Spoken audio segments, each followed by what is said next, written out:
vamos a nuestros invitados a darte la palabra. Muy buenos días todavía. Sí. Buenos días. Buenos días. Antes que nada, felicitarlo, magistrado, y a los organizadores. Una excelente ponencia. En este caso, yo tendría dos preguntas diferentes. ¿Pudiera ser que el amparo colectivo procediera contra contratos colectivos donde aleguen los trabajadores que hubo violaciones a sus derechos humanos porque alguna cláusula fueron discriminados? Una. Y en la competencia de las instituciones del 585, donde para ejercitar las acciones colectivas se señala Profeco, Profepa, Conducef y COFECE para que promuevan, ¿considera que se queda corto este artículo? En este caso, que pudieran incluirse ahí al PRODECON, a la CNDH y al DIF, por ejemplo, en el caso de niños violentados, que se están viendo cada vez más casos, no sé, en materia de PRODECON, cuestiones de defensa del contribuyente en la reforma fiscal, etcétera. Me gustaría saber su opinión. Gracias. Norma Gutiérrez. Mucho gusto, muchísimas gracias. A ver, vamos por partes. Primero, si procedería una acción colectiva o de amparo colectivo. De amparo colectivo en contra de un contrato colectivo, ahí yo le veo este problema. Dice la Constitución que el amparo es contra actos, normas generales, actos u omisiones de autoridad, no de particulares. La ley de amparo dice que también de particulares cuando actúan con actos equivalentes a los de autoridad. Y el acto equivalente al de autoridad, dice la propia ley de amparo, es aquel que de manera unilateral determina derechos y obligaciones en ejercicio de facultades previstas en una ley. Así planteado, yo creo que un contrato colectivo no es un acto de autoridad. Pero es que ahí el acto de la autoridad sería la validación. Entonces, contra el contrato en sí, no podría. Contra la validación sería un poco más discutible porque sí es un acto de autoridad. Ahora, bueno, es que ahí entra la discusión. ¿Por qué razón? Si la validación que hace la autoridad laboral del contrato colectivo es constitutiva, entonces sí es acto de autoridad. Pero si es meramente de registro, que creo que es la naturaleza de la validación, porque incluso hay alguna tesis por ahí, no recuerdo si es jurisprudencia o no, que dice que no puede meterse a calificar los términos del contrato. O sea, simplemente es la verificación de que se le presenta la documentación de que el contrato fue celebrado y que, pues, a primera vista cumple con los requisitos.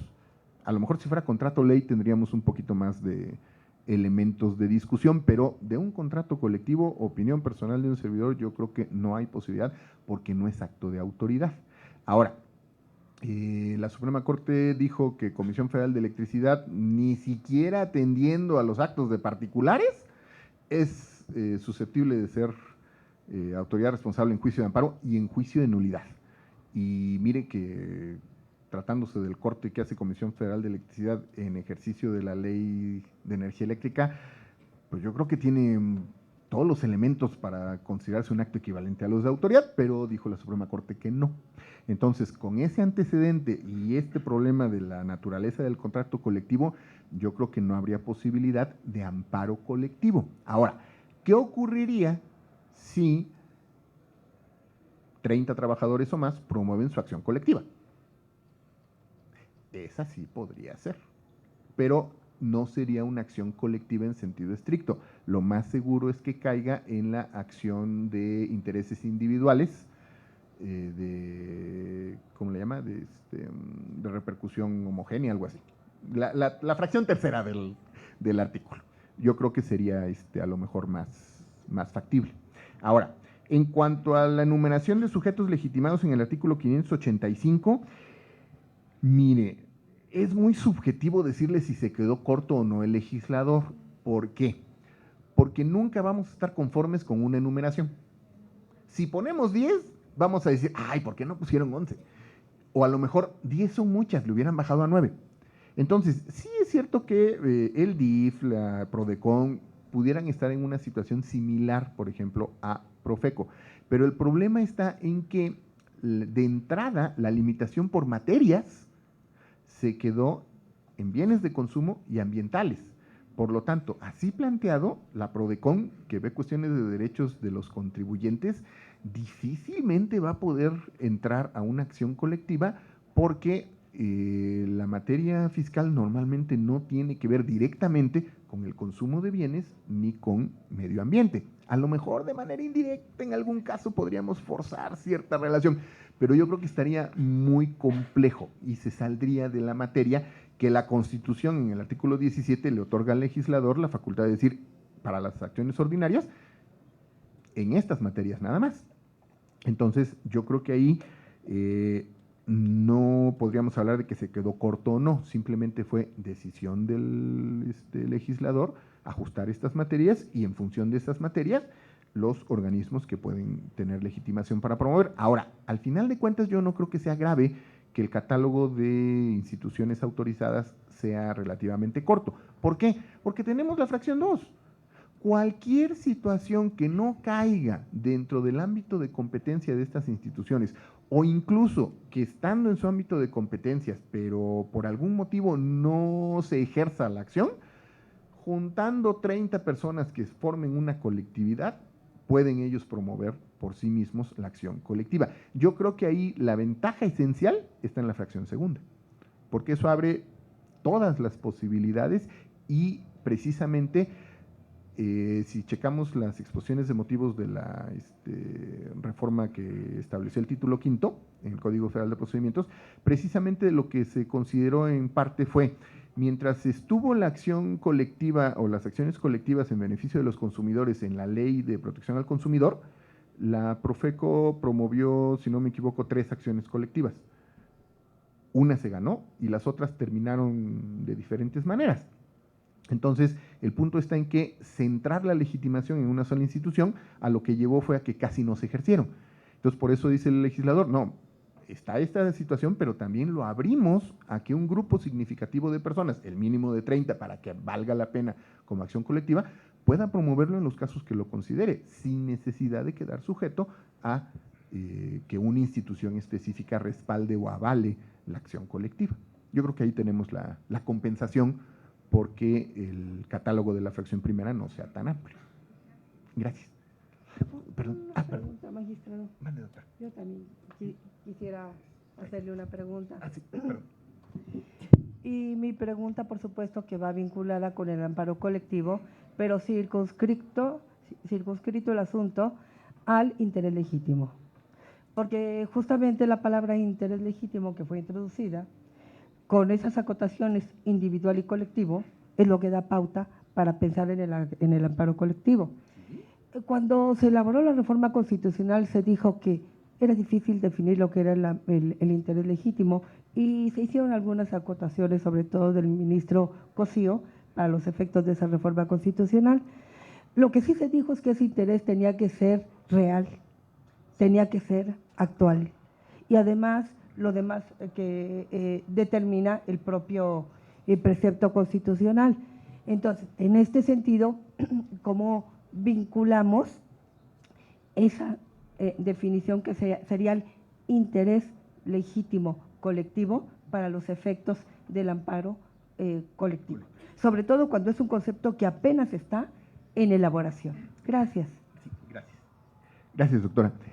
Precisamente yo creo que tenemos un problema muy profundo con el concepto de interés legítimo. ¿Por qué? Porque nos dicen la mayoría de los autores que es una situación intermedia entre el interés simple y el interés jurídico, pero eso desafortunadamente contradice la lógica jurídica. ¿Por qué? Porque la lógica jurídica nos dice que lo que es jurídicamente relevante está jurídicamente regulado y lo que no, no. Por lo tanto, jurídicamente hablando, nada más hay 2 posibilidades. O es simple y no lo regula el derecho, o es jurídico y lo regula el derecho. Ahora, ¿qué significa legítimo? Legítimo significa lo que está de acuerdo con la ley. Y si está de acuerdo con la ley es que está regulado por la ley. Por lo tanto, es jurídico, ¿o no? ¿Cuál es el problema con la expresión interés legítimo? Que con eso pretendimos importar un concepto de derecho alemán a través del derecho italiano. En Alemania no hay ningún problema con ir a juicio por cualquier cosa. Yo puedo demandar a mi esposa porque no le gusta hacerme pastel de chocolate y el juez va y decide y me da una sentencia. Y ahí no hay problema de decidir, oye, es que eso es un interés jurídico, un interés simple, porque el que a ti te guste el pastel de chocolate no es jurídicamente relevante. Lo siento, conforme a sus códigos de procedimientos, si yo lo estoy llevando al tribunal es suficiente para que el juez me dé una sentencia. Igual y absuelve al demandado, digo, no significa que la sentencia vaya a ser condenatoria. ¿Qué ocurre cuando los italianos hicieron su código a finales del siglo XIX y fueron a Alemania a ver por qué funcionaba tan bien su sistema judicial e importaron para actualizar su sistema algunos conceptos? Pues que no encontraron traducción para el Heisenhumping, sabrá Dios cómo se pronuncia. Sí, porque en alemán hay muchas cosas que no tienen traducción específica, sobre todo porque el alemán es una lengua que no es romance, por lo tanto no comparte las mismas raíces que el italiano y el español, y por lo tanto, además la estructura, la forma de construir palabras y frases en alemán en muchas ocasiones es unir palabras, pero unirlas es unirlas así de que una a continuación de la otra, y entonces ya tiene un significado totalmente diferente. Entonces hay muchos términos que no son traducibles directamente al italiano. Y entonces, ¿qué dijeron los italianos? ¿Cómo le hacemos para explicar o para poner en nuestro código que en ciertos casos no se necesita título de propiedad? Pues ponle legítimo. Bueno, y ahí vamos nosotros y nos traemos la expresión, interés legítimo. Y el problema está en que cuando nos preguntan qué es interés legítimo, pues no sabemos decir. ¿Por qué? Porque la expresión literal es sinónimo de interés jurídico.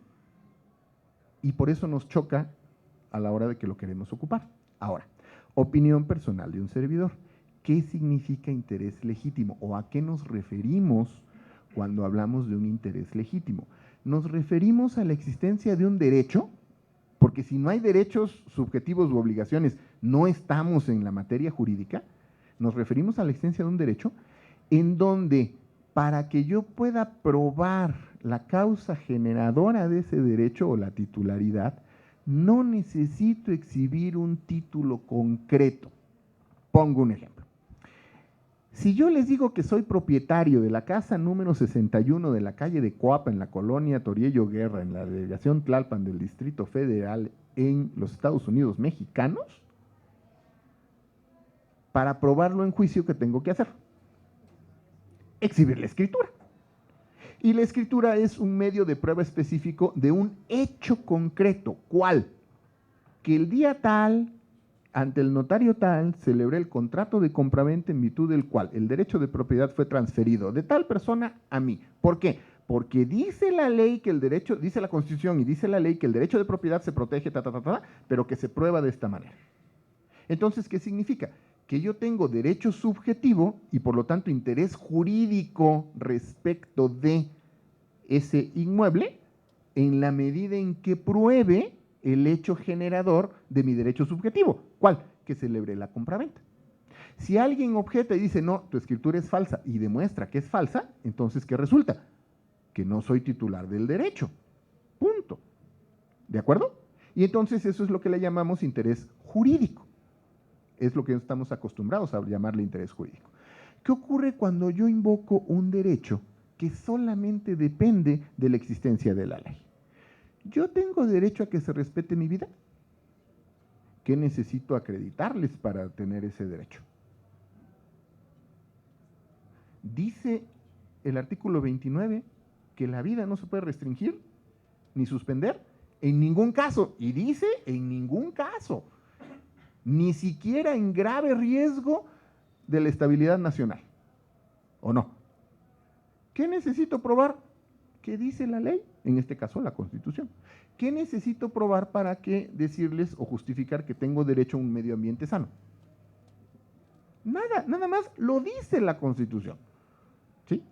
Ahí hablo de un interés legítimo. En los dos casos, opinión personal de un servidor, tengo un interés, tengo un derecho subjetivo. Porque ese es el quid del asunto. Nos han querido manejar que el interés legítimo no involucra un derecho subjetivo.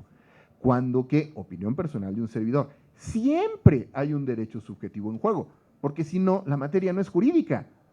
Si yo no tengo derecho subjetivo a algo, no lo puedo llevar a tribunales. ¿Por qué? Porque lo que los tribunales van a ver son derechos y obligaciones derivados de normas jurídicas. Es que a mí me gusta el pastel de chocolate. Excelente, pero eso no es jurídicamente relevante.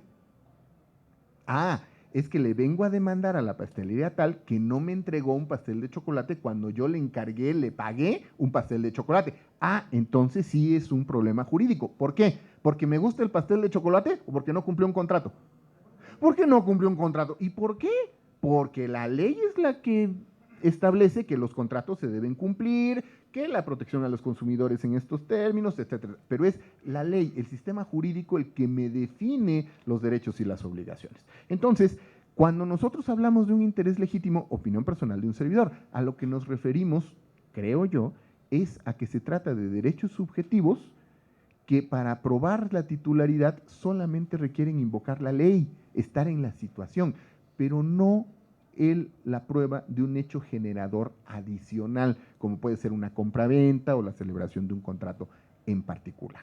Entonces, si nosotros observamos los últimos criterios de la Suprema Corte sobre ese punto, precisamente van en el sentido de identificar el interés legítimo con intereses difusos.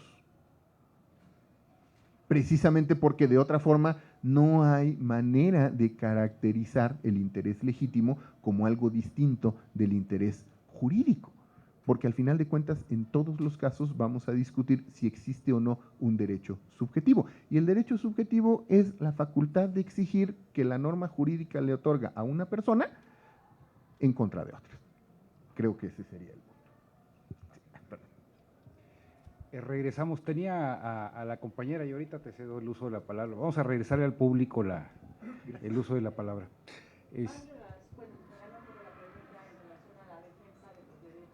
Por parte de Prodecon, ya explico por qué no, pero mi razonamiento va en ese sentido. La reforma de derechos humanos pues empezó desde que se creó la Comisión Nacional y ha venido evolucionando de su origen, como era, a como está ahora. Incluso se incluyeron ya los derechos laborales que antes estaban excluidos. Luego viene el primero constitucional, que amplía e incluye hasta los tratados internacionales. Y luego viene la ley de amparo, que respecto del amparo fiscal fue regresivo, porque no hay efectos restitutorios. Apelando a que los derechos humanos son anteriores y son extensivos y son progresivos, entonces procedería una acción colectiva contra esa, pues a mi manera de ver, injusticia de que no hay efectos restitutivos. Yo sé que el quitarlo fue una autoprotección del Estado, pero bueno, yo le estoy preguntando a un magistrado. Si se lo pregunto al secretario de Hacienda me va a decir pues, que estoy mal, ¿no? Pero se lo estoy preguntando a un magistrado. Bueno, antes que nada, muchas gracias. Primero, no le puedo responder como representante del Poder Judicial, porque aquí es plática académica. Entonces, le respondo como Germán Baltasar. Trabajo pero ahora sí que participo en el dictado de las sentencias y por eso les comenté, los jueves pierdo 2-1 con reparación integral, todos. Porque me dicen mis compañeras que tenemos que aplicar ley de amparo y ley de amparo dice regresar las cosas al estado que abordaban antes de la violación y ahí termina. Yo digo que no termina ahí, yo digo que tenemos ley general de víctimas, pero no he logrado ganar esa discusión. Entonces, bueno, le digo, no puedo hacer más, ¿no? Pero ahora vamos por partes. Cuando platicamos ahorita de Prodecon, yo me refería a las acciones colectivas ordinarias. Tratándose del amparo colectivo, yo comenté que opinión personal debe ser aplicable a cualquier materia, incluyendo tributaria, si es que hay violación a derechos humanos. Ahora, aquí yo creo que el problema es más profundo. ¿Por qué? ¿Qué cosa es un derecho humano? Porque está de moda decir los derechos humanos de los contribuyentes. Y está de moda decir es que acceso a justicia es derecho humano. Y está de moda decir un chorro de cosas es derecho humano. Hasta el Internet es derecho humano, dicen algunos, ¿no? La ONU dijo que el derecho a difundir ideas por Internet era derecho humano. no dijo que el Internet fuera derecho humano, pero en los periódicos sale con que la ONU dijo que el Internet es derecho humano. Si de veras el Internet fuera derecho humano, yo puedo demandar que no me pueden cortar el teléfono aun cuando deje de pagar porque no me lo pueden restringir. Y eso está muy difícil de aceptar en muchos lados, ¿o no? Pero bueno, regresemos al punto entonces. Opinión personal de un servidor. Derecho humano es un derecho que deriva de la vida y la dignidad humana y que está reconocido a todos los seres humanos sin excepciones. Por lo tanto, es absoluto. Sí, ya sé que hay tesis de la Corte que dice que no hay derechos absolutos y que no hay derechos humanos absolutos, pero ¿qué creen? Ya dijo que el derecho a no ser torturado es absoluto, entonces por lo menos ya llevamos uno. O sea, en teoría, derechos humanos son absolutos. ¿Por qué? Porque si yo encuentro un solo caso en el cual un ser humano no lo tiene, pues ya no fue de todos, y entonces o una de dos, a ese ser humano le estoy violando derechos humanos, o si lo acepto, entonces ese derecho no es un derecho humano, o no está reconocido como tal. Así planteado, los derechos tributarios, que básicamente están en el 31 de la Constitución, que es el que lo que yo contribuya a los gastos públicos esté definido en ley, sea proporcional y sea equitativo, opinión personal de un servidor, no es derecho humano. ¿Por qué? Primero, no está reconocido a todos los seres humanos por el solo hecho de ser humanos, sino que está reconocido a todos los que tengan un patrimonio o algo que sirva para contribuir al gasto público. De entrada, la Constitución dice que los ciudadanos mexicanos son derechos de los ciudadanos mexicanos. Entonces, ahí tenemos ahí también una limitación. Entonces, opinión personal de un servidor, en sí, ese derecho a legalidad, proporcionalidad y equidad no es derecho humano. Es un derecho fundamental porque está en la Constitución. Fundamental. Pero por ser fundamental está sujeto a los límites y condiciones que establece la propia Constitución y la legislación secundaria. Entonces, opinión personal de un servidor, yo creo que no podemos invocar como derecho humano los derechos tributarios. Máxime si vemos la Convención Americana de Derechos Humanos y nos dice que nuestro derecho es contribuir en los términos que dicten las leyes. Le quitaron proporcional y equitativo. Entonces, bueno, está mejor nuestra Constitución. Ahora, ¿qué ocurre? Si yo tengo una situación que pudiera violar alguno de los derechos previstos en el artículo 29 constitucional, que no pueden ser suspendidos ni restringidos, que opinión personal de un servidor serían vida, reconocimiento de personalidad jurídica, integridad personal, nombre, capacidad jurídica, no sufrir tortura, no sufrir desaparición forzada y legalidad, en general legalidad. Esos son nuestros derechos humanos reconocidos como derechos humanos en la Constitución. Yo tengo que construir mi argumento para ir al amparo en función de esos derechos. ¿Cuál es el que más nos sirve? Como siempre, legalidad. Antes invocábamos 14 y 16, ¿no? Ahora invocamos derecho humano a la legalidad. Desarrollado en 14 y 16, perfecto, pero nuestro derecho humano es legalidad. Entonces, sí, al final de cuentas podemos plantear de manera indirecta prácticamente cualquier problema, pero el derecho humano sería legalidad. Ahora, así planteado, sí puedo ir al amparo. El punto es, usted misma mencionó, los derechos humanos son los que son progresivos y tienen prohibición de regresividad, pero entonces, los derechos de los contribuyentes, si no son derechos humanos, no están sujetos a progresividad y no regresividad. Opinión personal de un servidor. Están, por el contrario, sujetos, como dice el artículo 2 de la Convención Americana de Derechos Humanos, a la disponibilidad de los recursos y a las características de hecho de cada país que tenga que enfrentar. Porque de otra manera, lo que haríamos sería bloquear al Estado. Si nosotros consideramos que todos los derechos son derechos humanos, entonces va a resultar que el Estado no va a poder hacer nada. Y le pongo un ejemplo. ¿Qué ocurre si yo digo, dice el legislador, ahora vamos a considerar que tal sustancia nueva es droga? Y por lo tanto se prohíbe, como dice el Código Penal, sembrar, transportar, cosechar, pensar, suponer, imaginar, distribuir, todo, ¿no? Y entonces, ¿qué diríamos si decimos todos derechos humanos? ¿A qué crees, legislador? Que no me lo puedes agregar. ¿Por qué? Porque yo antes tenía derecho a esa sustancia, a moverla libremente. Si tú ahora me la prohíbes, me violas regresividad. Perdón, me violas progresividad o no regresividad. Y no se vale, porque entonces el Estado no va a poder ajustar los tipos penales. ¿Qué pasa si me dice el Estado, qué crees, te voy a tener que subir la tasa de este impuesto? Y yo le voy a decir, no, porque yo tengo derecho a seguir pagando esta tasa que ya estaba establecida. Si tú me la subes, me violas progresividad y no regresividad. Me la podrás bajar, pero no me la puedes subir. ¿Qué crees que ahora vas a necesitar permiso para hacer esta actividad?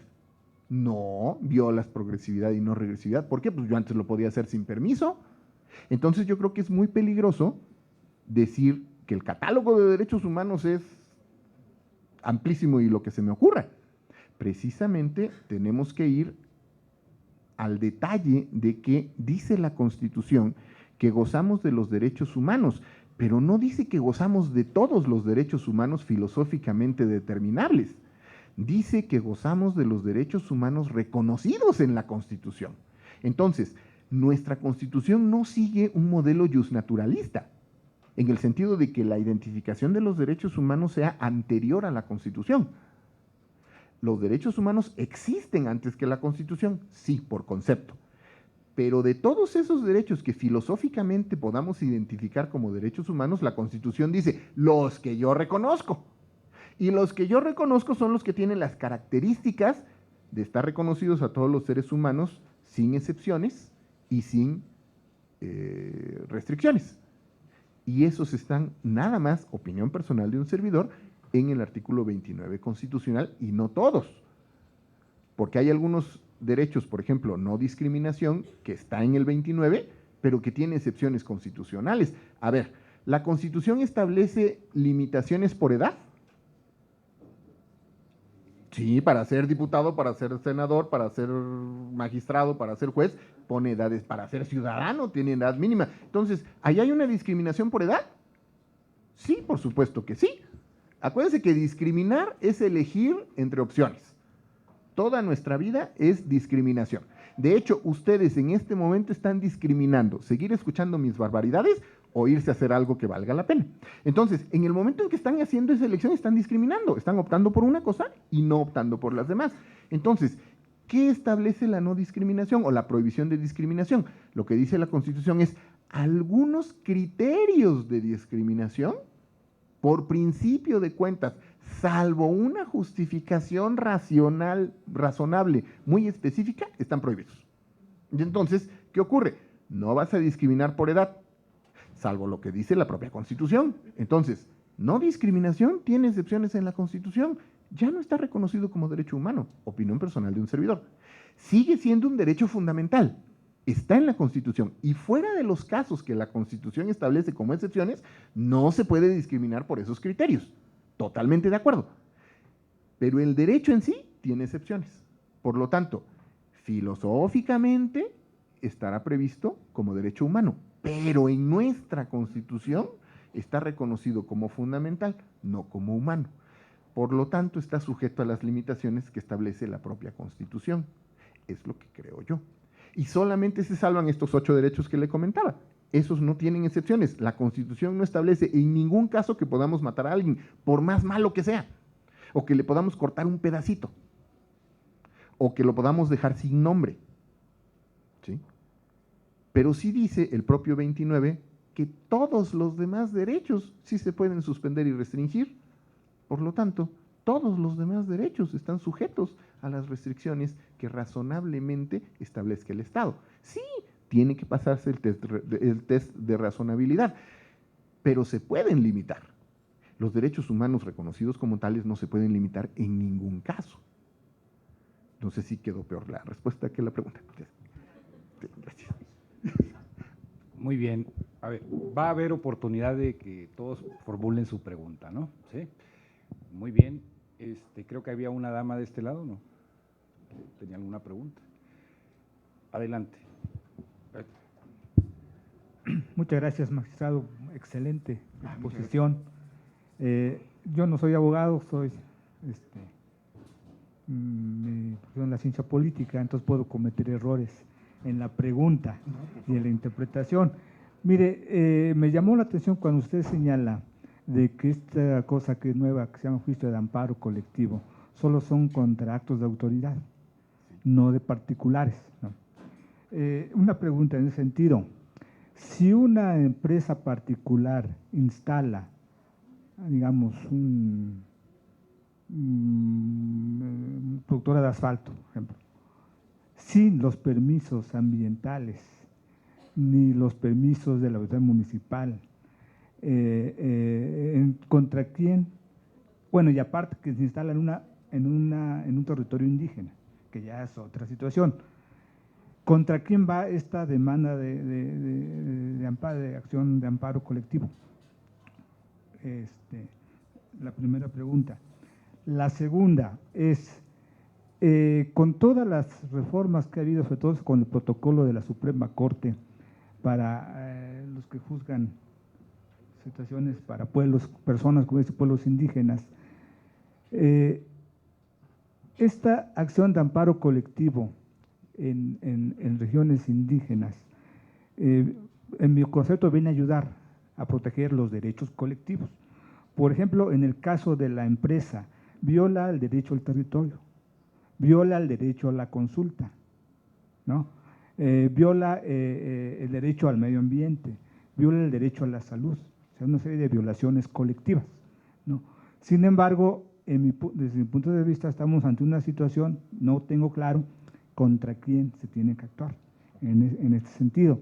Y si una acción de la comunidad indígena, con persona jurídica ya reconocida desde el punto de vista, puede constituir un delito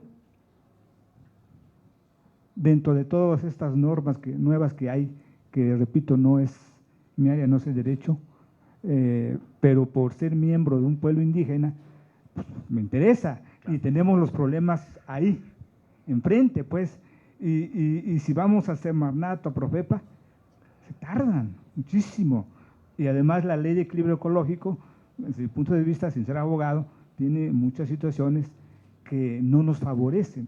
Presentamos una demanda, demanda popular, le llaman, y es un procedimiento. Viene la verificación y eso es otro procedimiento, y se va alargando, y cuando el problema lo tenemos encima, si la gente se empieza a enfermar, ¿no? ¿Qué situaciones pueden presentarse y si o qué término, o hay un término intermedio que la comunidad indígena pueda apelar para defender todos estos derechos colectivos que se tienen? Y sobre todo, máxime que ya hay una autoridad indígena en esta comunidad que tiene, pues, de acuerdo con el protocolo de la Suprema, pues, toda la personalidad para poder actuar y determinar, pero puede romper un poco con el esquema legal. ¿Por qué? Porque en muchas regiones indígenas todavía no hay esa concientización, tanto de los MPs, de los jueces, de las autoridades municipales, del avance de estos derechos. Y entonces entramos en una situación muy complicada que nos puede llevar incluso a situaciones de rompimiento de la ley o de delitos cuando la comunidad no lo puede saber. ¿Sí? ¿Por qué? Pues porque son otras situaciones que le llamamos sistemas normativos. Claro. Se hace una asamblea colectiva, se toma la determinación, vamos, pero cuando está el derecho, entonces sí ya nos impone una situación. Esta sería mi pregunta, magistrado. Ok, muchísimas gracias. Antes que nada, no hay preguntas malas, ¿eh? Por favor. Lo que puede ser malísimo es la respuesta de un servidor, eso sí. Pero bueno, vamos por partes. Yo creo que aquí tenemos que hacer varias diferenciaciones y precisiones. Primero, opinión personal de un servidor, el amparo es solamente contra normas generales, actos y omisiones de autoridad, porque eso dice el 103 constitucional. Dice, los tribunales conocerán de normas generales, actos u omisiones de autoridad que violen derechos humanos. Y el 107 dice, esos juicios a los que se refiere el 103 se tramitan así. Entonces, opinión personal, el amparo es contra actos de autoridad. No hay posibilidad constitucional de que sea contra particulares. Ahora, ¿qué ocurre cuando un particular comete una violación a derechos humanos? Bueno, se puede impugnar, se puede incluso sancionar, pero el amparo no es la vía. Ahora, ¿qué ocurre? Los particulares hemos estado sujetos a control jurídico desde antes que las autoridades. ¿Por qué? Porque precisamente cuando se constituye la sociedad, la primera diferenciación es entre gobernado y gobernante, y el gobernado es el que está sujeto a las órdenes que se concretan en normas jurídicas de los gobernantes. Entonces, ¿qué ocurre? Que tradicionalmente, ¿cómo están regulados los particulares? Pues a través de el derecho civil, el derecho penal, el derecho laboral, ¿sí? Todos los derechos, llamémosle, ordinarios. Entonces, ¿qué ocurre si yo tengo una relación con una persona y esta persona considero que me viola algún derecho? Yo no puedo hacerme justicia por mi propia mano, dice el artículo 17 constitucional, porque soy particular. Entonces, ¿qué hago? Lo demando en un juicio. ¿Qué ocurre? Si llega una planta de asfalto y se coloca en un territorio indígena y no tiene ningún permiso, tendríamos que ver quiénes pueden promover en contra de esa situación, en contra de esta planta, y por qué vías. Si encontramos un propietario identificado del inmueble, él le podrá demandar en juicio la reivindicación, sin ningún problema. Ahora, ¿qué ocurre con los territorios de las comunidades indígenas? ¿Son propiedad indígena? Sí. ¿Podrían demandar reivindicación? Sí. Ahora, ¿se van a un juicio reivindicatorio normal ante juzgado civil o ante un juicio agrario? Se van a un juicio agrario porque es una comunidad reconocida como tal. Entonces, tienen una vía ordinaria. Contra lo que se resuelve en el juicio agrario, incluso se podrán ir al amparo, pero eso no es una acción colectiva. Esa es una acción y va de la mano con lo que usted comenta. Esta comunidad ya reconocida como tal es una comunidad que tiene personalidad jurídica propia. Por lo tanto, no estamos en el supuesto de colectividad para efectos de acciones colectivas. Estamos en el supuesto de un sujeto de derecho con personalidad jurídica propia. Entonces, la acción no es colectiva, la acción es individualizada. Tendrá que irse a su juicio, si es por la cuestión de ocupar tierras, su juicio agrario. Se determinará si está o no dentro de los territorios de la comunidad, y si está dentro, pues la sentencia tiene que ser, va para afuera. Y puede reclamar una indemnización y los daños y perjuicios y la protección y la recuperación del daño ecológico incluso que hubiera causado. ¿Por qué? Porque con la ley de responsabilidad ambiental, en cualquier juicio en donde se ventilen problemas que puedan tener relación con daño ambiental, se pueden hacer los análisis correspondientes. Entonces, digamos, esa parte por ahí podría quedar saldada. Ahora, ¿qué ocurre si la comunidad no invoca que hay invasión a sus tierras? Porque suponiendo que el límite de las tierras de la comunidad llegara aquí y la planta se puso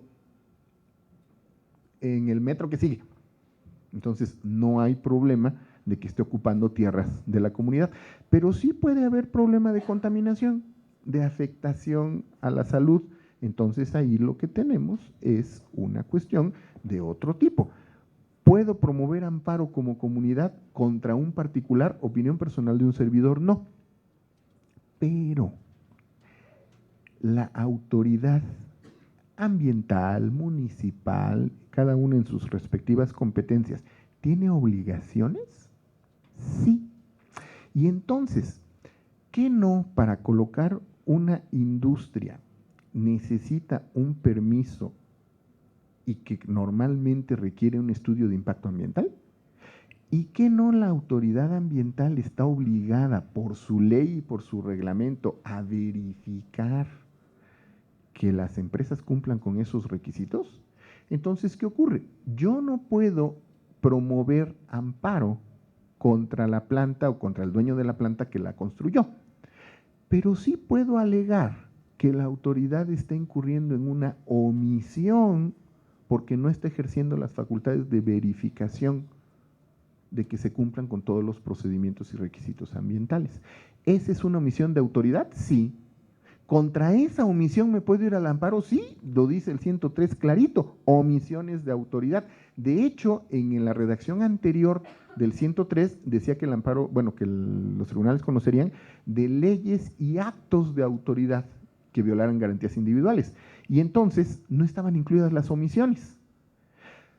Como no estaban incluidas las omisiones, la Suprema Corte creó una figura que se llamaban actos negativos para poder considerar que procedía el amparo, por ejemplo, por violaciones al derecho de petición. Y eso lo hizo desde finales del siglo XIX, con la Constitución del 57. Claro, ¿qué cosa voy a obtener en el amparo? Que se obligue a la autoridad a que vaya a hacer la verificación. ¿Qué puede ocurrir? Que la autoridad diga, no, sí la verifiqué, aquí está su permiso y aquí está su impacto ambiental y aquí está la aprobación que yo le di. Ah, me entero de que existe la aprobación y a partir de ahí me corre mi plazo para irme al amparo contra ese acto. Y entonces puedo impugnar ese acto.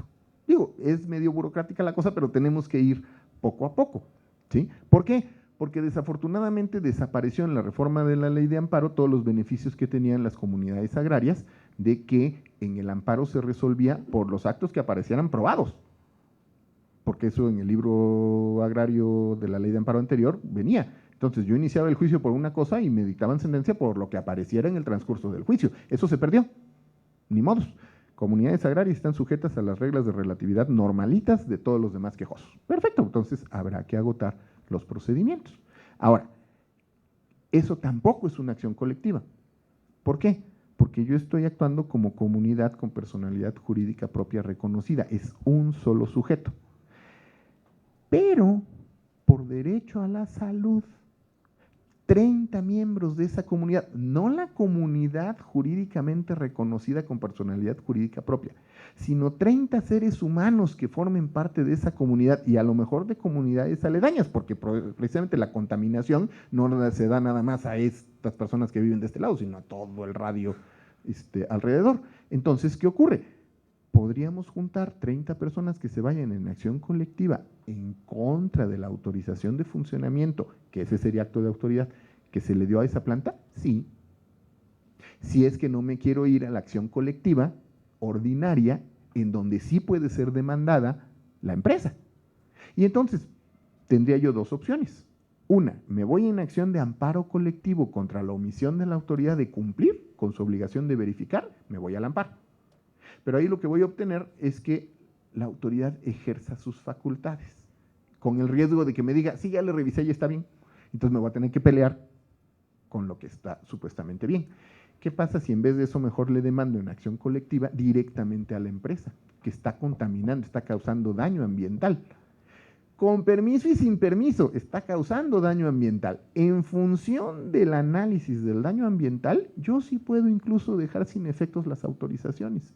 Y se puede ordenar que pague y que remedie el daño ambiental que cause. Entonces, yo creo que aquí lo importante es ir estableciendo los detalles de quién va a ejercer la acción y qué vía se va a usar para cada caso en particular. Pero yo creo que defensa, sí hay posibilidades de defensa. ¿Que falta examinarlas? Sí, pero desafortunadamente, como usted mismo mencionaba, no todos conocemos los medios de impugnación. De hecho, esta posibilidad de la acción popular en materia ambiental está prevista en la ley del Distrito Federal desde hace como 20 años. ¿Y sabe cuántas veces se ha ejercido? Creo que ni una. O serán 2 o 3. ¿Por qué? Porque incluso hubo casos en los cuales se promovió amparo y se sobreseyeron porque el juez de distrito dijo, no agotaste el procedimiento de la ley ambiental.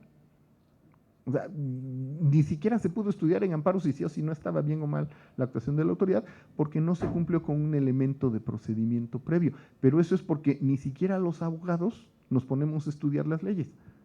Bueno, perdón, debo hablar siempre en primera persona. Ni yo me pongo a estudiar todas las leyes. ¿Sí? Entonces, si yo no sé lo que dice la ley, pues entonces se me hace más fácil inventarle algo, ¿no? Y entonces a lo mejor le hago un argumento ahí todo floreado, bonito, y resulta que luego leyendo la ley que cree que pues, no tiene razón porque aquí dice otra cosa, ¿no?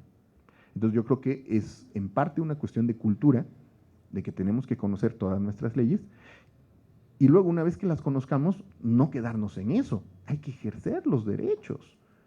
Porque precisamente, me regreso a un punto que comenté, esto de la reparación integral, está en ley.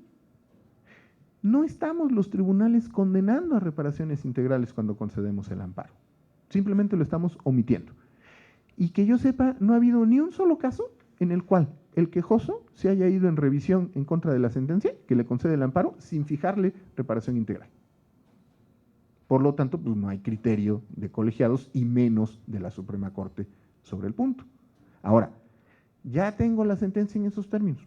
No he conocido ningún solo caso en que se agote el incidente previsto en el 193, cuarto párrafo de la Ley de Amparo, que dice que en cualquier momento en que se necesiten precisar los efectos de la sentencia de amparo, se tramitará el incidente. Y es de oficio o a petición de parte.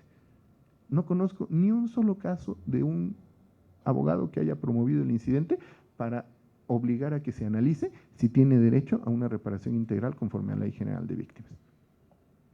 Digo, desafortunadamente de oficio pues no ha podido salir en mi tribunal porque he perdido 2-1, ¿no? Pero tenemos ese problema de que si no ejercemos los derechos, pues no obtenemos resoluciones.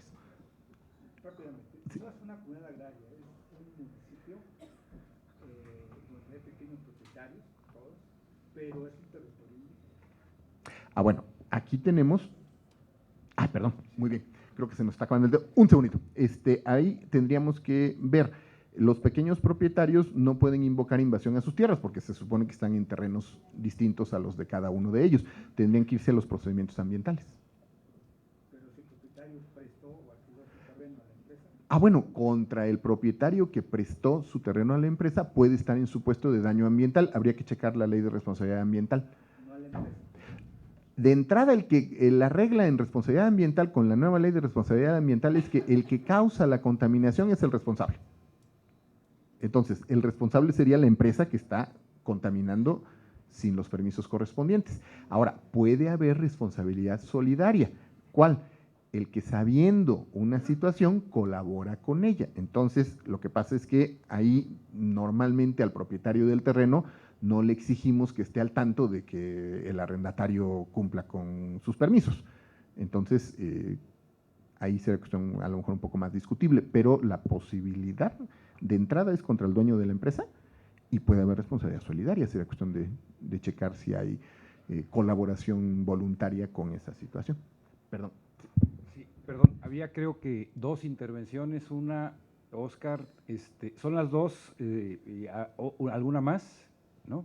Bueno, estas 2 y le voy a pedir a mi compañera, la doctora Cecilia Licona, que clausure el evento después de la respuesta que se sirva del señor magistrado.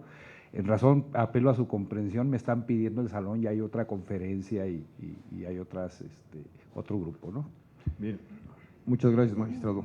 Al contrario. Y felicidades por su ponencia. Muchas gracias. Mi pregunta radica en lo siguiente. Sabemos que en las cárceles la venta de servicios y productos son excesivas en precios para los reos sentenciados. Sí. Mi pregunta es, ¿podrán ellos interponer un juicio de amparo si por ese excesivo, esa afectación en la compra y venta de servicios dentro de las cárceles? Gracias. Bueno, yo creo que ahí tenemos una situación muy compleja y de alguna manera similar al problema ambiental que platicábamos hace un momento. Teóricamente no deberían vender absolutamente nada dentro de las cárceles. Ahora, no creo que se pueda promover amparo contra el interno o el custodio que vende bienes o servicios adentro. ¿Por qué? Porque es un particular y lo hace a título particular. Pero sí podría promoverse amparo, omisión personal de un servidor, contra la omisión de las autoridades carcelarias de poner orden allá adentro. ¿Por qué? Porque el vender productos allá adentro, tengo entendido que es hasta un delito, ¿no? Entonces, bueno, será cuestión de verificar, pero por lo menos está prohibido.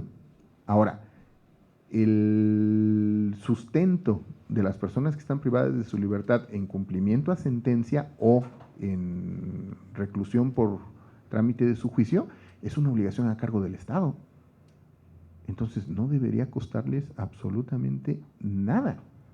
Entonces, ahí tenemos otro caso en el cual la autoridad está omitiendo cumplir con sus obligaciones.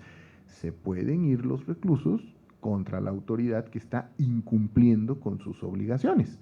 Claro, ahí el problema es mucho más complejo porque si se solucionara con una decisión formal de un juicio, pues a lo mejor valdría la pena, pero vamos a encontrar toda una mecánica de vida social adentro del penal en donde los que promuevan ese juicio igual iban a enfrentar incluso riesgo de su vida, ¿no? Pero bueno, en algún punto tendría que iniciarse el procedimiento formal. Ese procedimiento, opinión personal del servidor, sí podría ser un juicio de amparo. Si juntamos 30 internos, podría ser acción colectiva. Si no se juntan los 30, se puede hacer acción individual por cada uno de ellos o incluso demandar conjuntamente. Lo que va a ocurrir si no juntamos los 30 es que, póngale que sean 29 quejosos, pues bueno, solamente esos 29 quejosos les beneficiaría la sentencia, no habría posibilidad de adhesión posterior, pero de que sí se podría, por la omisión de la autoridad de cumplir con sus obligaciones, yo creo que sí, porque eso es consecuencia de la reforma constitucional al 103 que ahora prevé expresamente omisiones. Cuando el 103 decía actos, dependíamos de la configuración que la jurisprudencia de la Corte le hacía a los actos negativos, que básicamente no servía para derecho de petición. Pero cuando la Constitución dice omisiones, nos abrió la posibilidad de impugnar todas las omisiones de la autoridad cuando no cumple con sus obligaciones, creo yo. Al contrario. Sí. La última pregunta Sí. a cargo. Muy buenas tardes. Muchas felicidades, magistrado, por su Al contrario, exposición. gracias. Creo que se debe también dar mérito al Poder Judicial de la Federación respecto a la protección de los derechos humanos vía amparo antes de la reforma constitucional en materia de derechos humanos. Y esto obedece, considero, a una lógica que deriva precisamente de la jerarquía normativa. Cuando el Pleno consideró que los tratados internacionales estaban por debajo de la Constitución, evidentemente que no era posible que el amparo fuera utilizado para actos de autoridades locales o leyes locales o federales que estaban por debajo de los tratados internacionales. Entonces, me parece eso loable por parte del Poder Judicial de la Federación. En cuanto a la cuestión tributaria, no sé si ya, no recuerdo bien si el mismo Poder Judicial de la Federación ya estaba haciendo valer también como derecho humano el mínimo vital, tratándose de impuestos. Pero bueno, tratándose actualmente de esta acción colectiva de amparo, si bien ya existía el amparo en contra de leyes, evidentemente que ahora con mucho más razón, ¿no? Si existen personas que consideran que tienen interés legítimo. Me parece muy complejo también este amparo colectivo debido a que, como por la violación de derechos humanos que pudiera incidir en la competencia de cualquier juez de distrito en materia penal, administrativa, civil, eso lo hace de suyo complejo. Esto me lleva a la reflexión de si los jueces de distrito, en sus respectivos ámbitos de competencia, serían las personas idóneas para efecto de resolver estos amparos colectivos o, mi pregunta va en este sentido, si es necesario que se creen algunos juzgados especializados para atender estos amparos colectivos. Asimismo, en cuanto a la interpretación que usted hace para efecto de que en esos amparos colectivos también se incluya la reparación integral con base en nuestra legislación nacional y normativa de fuente internacional, me parece también complejo porque quizá algunos jueces de distrito aplicarán ciertos criterios y otros diferentes, ¿no? Entonces, pudiera existir alguna heterogeneidad respecto a la interpretación en cuanto a la reparación integral. Esto me lleva a pensar, y también va en ese sentido la pregunta, si la Suprema Corte, a través de algún mecanismo normativo, ya sea el ejercicio de la facultad para expedir acuerdos generales o inclusive protocolos, pudiera emitir ciertos lineamientos para que tanto los jueces de distrito como por los magistrados de los tribunales colegiados pudieran tener criterios homogéneos, normativa nacional, normativa internacional, según la materia, para efecto de que les sirva de guía y los criterios que emitan pues sean también uniformes. Ahora, otro tema también que me llama la atención en cuanto a la reparación integral es el relacionado con la responsabilidad patrimonial del Estado. Obviamente que así planteada el amparo con esa reparación integral, pues evidentemente que yo elegiría el amparo colectivo en lugar de un procedimiento administrativo para efecto de que el Estado reconozca su responsabilidad y me puede indemnizar. Por diferentes motivos. Pudiera ser por el monto que está previsto en la ley reglamentaria de la responsabilidad patrimonial del Estado y los montos que pudieran derivarse de la reparación integral con base en la legislación nacional y en los instrumentos internacionales. Entonces, mi pregunta va en el sentido de si esta acción de amparo colectiva pudiera ser un medio alternativo a la responsabilidad patrimonial del Estado o tuviera como impedimento precisamente uno de los principios que es el de definitividad, que primeramente tendría que agotar evidentemente el procedimiento administrativo para posteriormente, si no satisface mi pretensión en cuanto a la reparación integral del daño, tendría la necesidad de acudir al amparo colectivo, si fuera ese el supuesto. Muchas gracias por su respuesta. Muchas gracias. Bueno, sí son varias cosas diferentes, así que trataremos de ir en orden. Primero, respecto a que si es conveniente establecer juzgados especializados para amparos colectivos, pues bueno, es una decisión que le tocaría al Consejo de la Judicatura Federal y realmente si ahorita no tenemos casos, yo juzgo muy difícil que se genere una necesidad concreta, práctica, de generar juzgados especializados. De alguna manera, ahorita tenemos juzgados especializados en competencia económica y telecomunicaciones y radiocomunicación, que obedecieron a una reforma constitucional por la importancia de los temas, pero realmente por número de asuntos, digamos que no tienen la misma carga de trabajo que los demás juzgados y demás colegiados de materia administrativa. Entonces, mientras no exista una disposición legal que obligue a establecer la especialización, yo creo que se va a mantener como parte de las materias normales. Ahora, en la Ley de Responsabilidad Ambiental ya se prevé que haya juzgados de distrito especializados en materia ambiental, no tribunales colegiados, sino tribunales unitarios, nada más juzgados de distrito, porque son los que van a desahogar la primera instancia, que normalmente es la que procesalmente es más complicada. Entonces, ahí ya tenemos otro elemento de especialización. La verdad, si llegamos a tener suficientes amparos colectivos, probablemente sería práctica la especialización. Mientras no tengamos casos, yo lo juzgo bastante complicada. Ahora, esto de que hay diferentes criterios de interpretación respecto a la reparación integral, tiene varios puntos de vista. El primero, la diferencia de criterio es esencial en la función jurisdiccional. Precisamente la función jurisdiccional requiere que cada caso en particular sea apreciado con sus características concretas y eso de suyo hace prácticamente imposible establecer un lineamiento genérico que sea uniformemente aceptado por todos los tribunales. Por eso las leyes lo que establecen son los parámetros genéricos de aplicación de los derechos y las obligaciones. Entonces, así planteado, yo creo que no hay mucho problema en que haya diversidad de criterios. Yo creo que a mí en lo personal lo que me preocupa es que la mayoría de nosotros no estamos haciéndole ningún caso a la Ley General de Víctimas cuando resolvemos juicio de amparo. Es decir, opinión personal de un servidor, el problema no es diferencia de criterios, el problema es que no estamos aplicando la ley, así completita. O sea, ni siquiera llegamos al problema de que un tribunal considere que el daño moral se cuantifique en estos términos o en otros. O que incluso llegara a decir que como en México no hay regulación de la cuantificación del daño moral, no condena ninguna cantidad concreta por ese motivo. O sea, ni siquiera llegamos a eso, no llegamos a la discusión.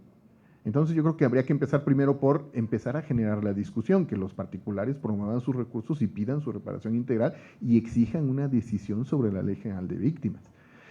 Y ya en función de eso se irán estableciendo criterios y la Corte, bueno, primero a través de los recursos ante los tribunales colegiados y luego por contradicción de tesis los plenos de circuito y la Suprema Corte podrán ir estableciendo las pues, correcciones más sustanciales en las diferencias de criterios que se puedan aplicar. Pero me regreso al punto, necesitamos primero casos y eso requiere pues un poco de desarrollo en ese punto. Ahora, precisamente en función de eso, yo creo que el acuerdo general que prevé la Constitución a favor de la Suprema Corte de Justicia de la Nación, si no me equivoco es el artículo 94, pero no me crea muy bien el número, por favor, yo creo que no sería una medida adecuada. ¿Por qué? Porque ya tenemos la ley. La ley es la que nos dice los parámetros de integración de la reparación integral. Y la cuantificación, esa va a depender de cada caso en particular y de las pruebas que en cada caso existan sobre los daños efectivamente causados. Entonces yo creo que un acuerdo general no sería lo más adecuado. En cuanto a los protocolos, la misma Suprema Corte de Justicia de la Nación ya tiene tesis en el sentido de que no son obligatorios. Entonces, no sirven para fundar sentencias. Son un elemento académico, teórico, que permite presentar de manera coordinada, llamémosle, diferentes ordenamientos y diferentes ideas derivadas de esos ordenamientos sobre un tema, pero no nos pueden servir de fundamento para decidir. Entonces son útiles para estudiar, pero no creo que los podamos invocar como fundamento específico de una decisión. Tenemos que sujetarnos a lo que dice la ley. Y ahí nos regresamos al punto. Si no estamos aplicando la ley, pues ni siquiera llegamos a la discusión de la disparidad de criterios. Ahora, en cuanto al problema de responsabilidad patrimonial del Estado, son cosas diferentes. Cuando yo reclamo responsabilidad patrimonial del Estado, lo que alego es nada que ver con derechos humanos. Lo que yo alego es, la autoridad administrativa incurrió en una conducta irregular, que dijo la Corte que es cualquiera que sea ilegal para efectos prácticos, y por lo tanto me tiene que reparar los daños que me causó. Y entonces, ¿qué tengo que demostrar? Tengo que demostrar que la autoridad administrativa realizó una conducta irregular, pongamos ilegal, y además que recibió un daño, y además que ese daño tiene vínculo de causalidad con la actividad irregular. Demostrado eso, a lo que paso es a cuantificar el daño. Entonces, no hay análisis de derechos humanos ahí. Lo que hay es determinación de actividad irregular del Estado. Claro, cuando se resuelva el procedimiento tiene que respetarse el derecho humano a la legalidad, pero el problema de fondo no es de derechos humanos, el problema de fondo es de responsabilidad patrimonial y está sujeta precisamente a esos límites, solamente responsabilidad derivada de actividad administrativa irregular, no está incluido el error judicial. Ahora, ¿qué ocurre? Contra lo que resuelva el procedimiento de responsabilidad patrimonial, me puedo ir al juicio de nulidad ante el Tribunal Federal de Justicia Fiscal y Administrativa, que sería el juicio ordinario previsto en la legislación. Y contra lo que se resuelva ahí, me voy en amparo directo ante un tribunal colegiado. Ahora, puedo optar por irme directamente al amparo para reclamar una reparación por responsabilidad patrimonial del Estado, sí y no. Si yo lo planteo en el sentido de que en mi demanda vengo a pedir el pago de la reparación patrimonial del Estado, me van a decir que no procede, porque la acción que estoy ejerciendo tiene trámite ordinario. Pero si yo lo que alego es, vengo a reclamar amparo en contra del acto u omisión, que sea lo ilegal, de la autoridad, y en vía de reparación integral de la violación, yo pretendo que se me paguen los daños y perjuicios que me causó, ahí sí podría plantearse. Y entonces nos metemos al problema de definitividad. Contra esa ilegalidad de la autoridad administrativa, yo tengo un medio ordinario de defensa. ¿Cuál? Mi procedimiento de responsabilidad patrimonial y, en su caso, el juicio de nulidad. Y ahí tenemos una ventaja de la reforma constitucional de 2011. Antes el principio de definitividad decía que solamente se actualizaba respecto de procedimientos en donde el medio de defensa previera la suspensión y no exigiera más requisitos que la ley de amparo para la suspensión definitiva.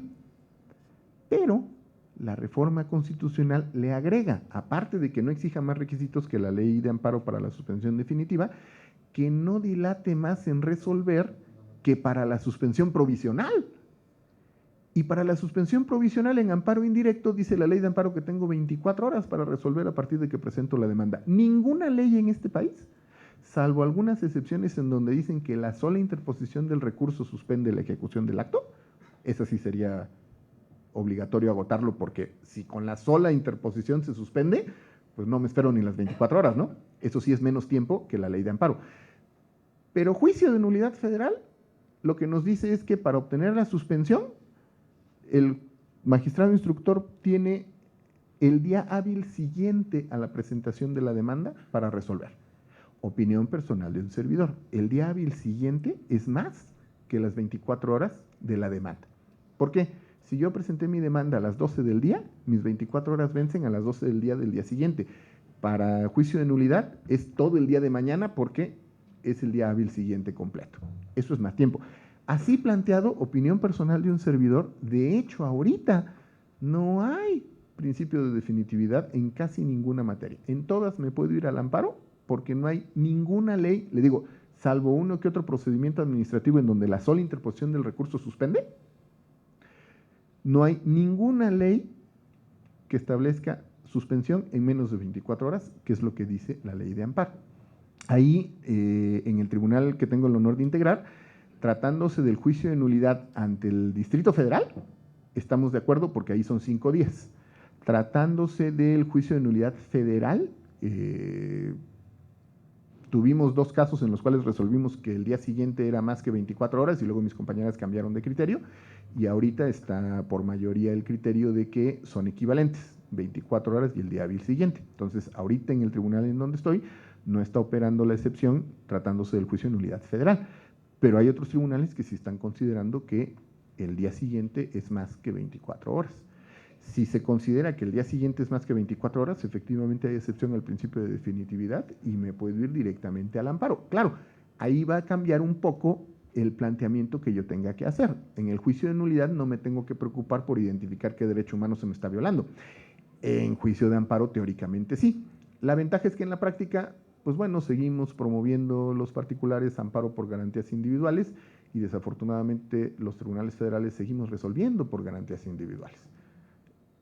Entonces, pues bueno, en la práctica pues no ha pasado nada, ¿no? De hecho, hay una tesis de la Suprema Corte de Justicia de la Nación que dice que la reforma constitucional no implica que los tribunales dejen de trabajar como han trabajado antes y que solamente que haya un derecho mejor protegido en un tratado internacional, entonces eso lo aplicaríamos. Opinión personal de un servidor, perdón, pero si cambió de garantías individuales a derechos humanos, todas las autoridades de este país y especialmente los tribunales tendríamos que estar trabajando de manera diferente y muy diferente, porque no es lo mismo, opinión personal de un servidor, proteger garantías individuales que son derechos otorgados por el Estado y por lo tanto están sujetos a los límites y condiciones que el Estado quiera dar, a proteger derechos humanos que el Estado no puede tocar y que debe respetar. Pero ahí entramos en el campo de las interpretaciones y pues bueno, nada más puedo hablarle por la opinión personal de un servidor. Muchísimas gracias. Muchas gracias y disculpen, la presión no es personal, nos están pidiendo el salón para otra conferencia que hay, hasta el conferencista y está esta gente, los invitados a la siguiente conferencia.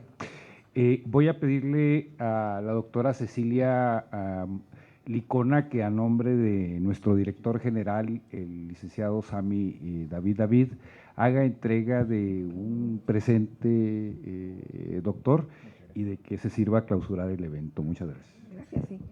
La 62 legislatura de la Cámara de Diputados del Honorable Congreso de la Unión y el Centro de Estudios de Derecho e Investigaciones Parlamentarias otorgan el presente reconocimiento al magistrado Germán Eduardo Baltasar Robles por su destacada participación en la conferencia magistral Acción de Amparo Colectivo, celebrada el 18 de junio de 2014 en el Palacio Legislativo de San Lázaro, Ciudad de México, y firma este reconocimiento el licenciado Sami David, director general del Centro de Estudios de Derecho e Investigaciones Parlamentarias. Adicionalmente, magistrado, tenemos el gusto de entregarle un paquete de libros acerca de la historia general de México, ilustrada justamente también del Centro de Estudios de Derecho e Investigaciones Parlamentarias. Por favor, reciba esto con el cariño que el Centro de Estudios y nuestro director general, licenciado Sami David le hace este reconocimiento también en homenaje a su excelente conferencia. Qué amable, muchísimas gracias.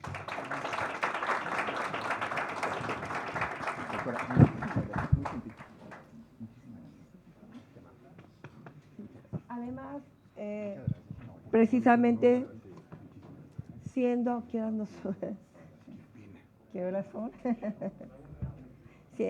Siendo las 13 horas de este mismo día de la conferencia, se da por clausurada este evento y en nombre del licenciado Sami David, director general del Centro de Estudios de Derecho e Investigaciones Parlamentarias, y quedan ustedes invitados, por supuesto, a todas las conferencias que este Centro de Estudios organiza y que les mandaremos invitación, puesto que ya tenemos su correo electrónico por esa vía para que sigan asistiendo a estos eventos académicos. Muchas gracias.